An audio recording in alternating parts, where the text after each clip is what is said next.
a budget, because we all have things that, well, we don't have to spend money on, right?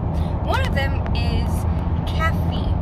You don't really need to spend money on caffeine. If you have like $2 or $3, go to the store and get a box of tea, just little tea bags.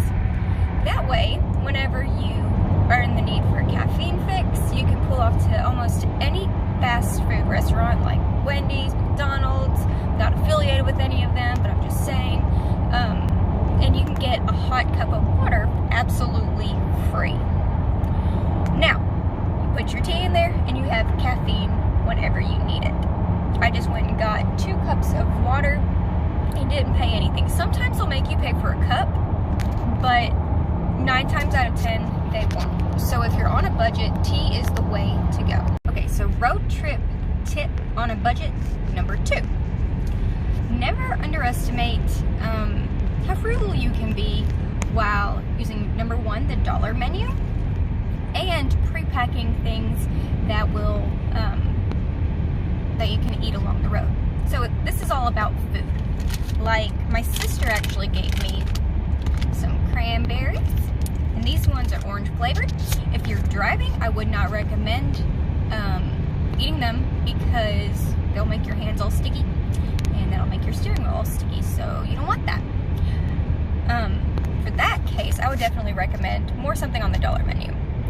Like, if you're a vegetarian, like right now I'm not eating any meat, I choose Taco Bell because they have a bean and rice burrito that I can easily hold and eat at the same time, and it's only $1.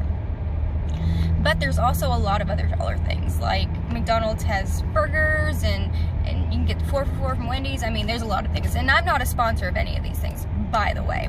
So there's a lot of places that you can go to save money and continue. In a quarter mile, turn right. And continue your road trip on a budget. Road tripping on a budget, tip number 3. Never underestimate the power of the word of mouth. Now, there are a lot of places that you can stay, but if you happen to know someone in an area that you're driving through, ask them if you can, I don't know, have a guest room or sleep on their couch or whatever for just one night, so you don't even have to pay a hotel. And another tip for this is, if you are feeling like getting grounded, you can always go to a campsite. Campsites are typically a little bit cheaper than hotels. And then you get to be out in nature at the same time. But of course, I'd recommend having a tent for this as well. Tripping on a budget, tip number 4. So, if you have a little furry companion, like I do, then one amazing thing that you can do is get them registered as a support animal of some sort. You can take them to classes if you'd like to get them to be an actual service animal. But my little baby right here, she is an emotional support animal. She can go everywhere with me for free. So if I stay at a hotel, they legally can't charge me. They also can't charge me for if she goes on, on plane rides or train rides, nothing. She's allowed every single place with me because she's legally an emotional support animal. Road tripping on a budget, tip number 5.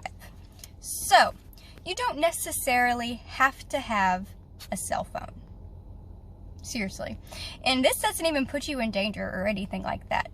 So, if you find a place that has Wi-Fi, typically most fast food restaurants do, and even some gas stations have Wi-Fi signal available to the public.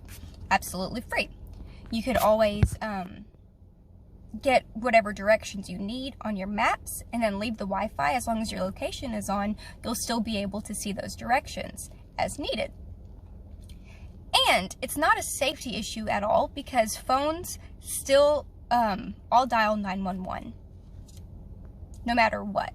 So if you don't have actual service, that's fine.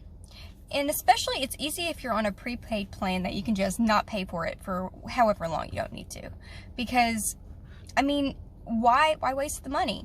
If there's radio, you have the radio, that'll give you random messages throughout the entire time. And that's really all you'll be missing is music. So, yeah.